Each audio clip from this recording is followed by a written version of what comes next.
ಪಹಲ್ಗಾಮ್ನಲ್ಲಿ ನಡೆದಂಥ ದುರ್ಘಟನೆ ದೇಶದಲ್ಲಿ ಅಷ್ಟೇ ಅಲ್ಲ, ಇಡೀ ಜಗತ್ತಿನಲ್ಲಿ ಇವತ್ತು ಅದ್ರ ಬಗ್ಗೆ ಚರ್ಚೆ ಆಗಿದೆ. ಜಗತ್ತಿನ ಬೇರೆ ಬೇರೆ ದೇಶಗಳು ಕೂಡ ಅದನ್ನು ಖಂಡನೆ ಮಾಡಿದ್ದಾರೆ. ಒಂದೇ ಮಾತಿನಲ್ಲಿ ಹೇಳಬೇಕು ಅಂತ ಹೇಳಿದ್ರೆ, ಪಹಲ್ಗಾಮ್ ಘಟನೆಯ ನಂತರದಲ್ಲಿ ಪಾಕಿಸ್ತಾನ ಒಂದು ರೀತಿ ಏಕಾಂಗಿ ಆಗಿದೆ. ಭಾರತದಲ್ಲೂ ಕೂಡ ಆಕ್ರೋಶವನ್ನು ವ್ಯಕ್ತಪಡಿಸಿದ್ದಾರೆ. ಏನಾದರೂ ಒಂದು ಗಟ್ಟಿ ನಿರ್ಣಯವನ್ನು ಕೇಂದ್ರ ಸರ್ಕಾರ ತೆಗೆದುಕೊಳ್ಬೇಕು, ನರೇಂದ್ರ ಮೋದಿಯವರು ತೆಗೆದುಕೊಳ್ಬೇಕು. ಯಾವ ಉಗ್ರಗಾಮಿಗಳು ಇದರಿಂದ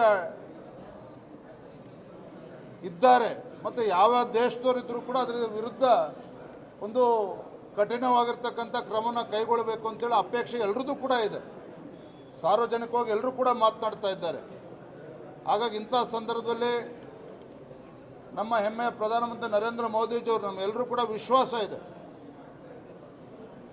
ಯಾವ ದುಷ್ಟಶಕ್ತಿಗಳು ಇದರಿಂದ ಇದ್ದಾರೆ ಅಂಥ ದುಷ್ಟಶಕ್ತಿಗಳ ವಿರುದ್ಧ ಒಂದು ಕಠಿಣವಾಗಿರ್ತಕ್ಕಂಥ ಕ್ರಮವನ್ನು ಕೈಗೊಳ್ಳಬೇಕು. ಇಂಥ ಸಂದರ್ಭದಲ್ಲಿ ಈಗ ನಿನ್ನೆ ದಿನ ಪ್ರಧಾನಮಂತ್ರಿಗಳು ಘೋಷಣೆಯನ್ನು ಕೂಡ ಮಾಡಿದ್ದಾರೆ.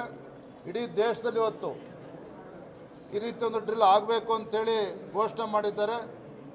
ಯಾವುದೇ ನಿರ್ಧಾರವನ್ನು ಕೈಗೊಂಡರೂ ಸಹ ಪ್ರಧಾನಮಂತ್ರಿಗಳು ಈ ನಿಟ್ಟಿನಲ್ಲಿ ನಾವು ಭಾರತೀಯರು ಪ್ರತಿಯೊಬ್ಬರು ಕೂಡ ಇದಕ್ಕೆ ಬೆಂಬಲಿಸ್ತೇವೆ, ನಾವು ಎಲ್ಲರೂ ಕೂಡ ಒಗ್ಗಟ್ಟಾಗಿರ್ತೇವೆ ಅನ್ನೋ ವಾತಾವರಣ ಈಗಾಗಲೇ ದೇಶದಲ್ಲಿ ನಿರ್ಮಾಣ ಆಗಿದೆ. ನಾವು ಸ್ವಾಗತ ಮಾಡ್ತೇವೆ.